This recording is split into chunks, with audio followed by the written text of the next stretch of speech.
півника Santo Padre, російською бомбою. quando è stato distrutto un palazzo, la statuetta di questo. Це було чудо, коли будинок був зруйнований, а ця статуетка. І це насправді стало символом для українців. І українці питали, як ти? І всі казали, тримаюсь, як шавка у Бородянці. Per questa situazione, come questo mobile a Borodianka, І la situazione di questo palazzo, такі вироби вироблялись в Київській області. prodotti nella regione di Kiev tra gli anni 60 e gli anni 80. Це київська марка. Presenta la sofferenza del popolo ucraino durante la guerra. Він англійською, італійською мовою. Я знаю, що ви бачили всі ці речі.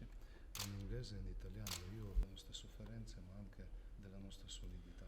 Ci sono le famiglie che scappavano nelle macchine Дуже багато цивільних жертв. e abbiamo in questo palazzo distrutto.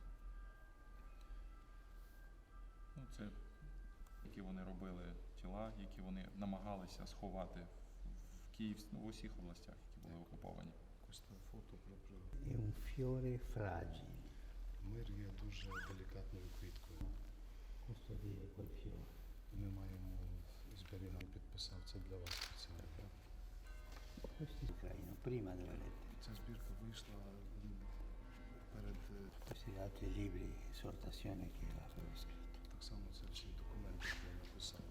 Дякую, святі очі. Це дуже символічна річ для нас. Grazie Santo Padre per questo dono simbolico per Ми, noi. ми як ніхто, розуміємо цю тонкість і крихкість миру. Noi comprendiamo molto bene la delicatezza e la fragilità di questo dono della pace. Grazie. Complimenti.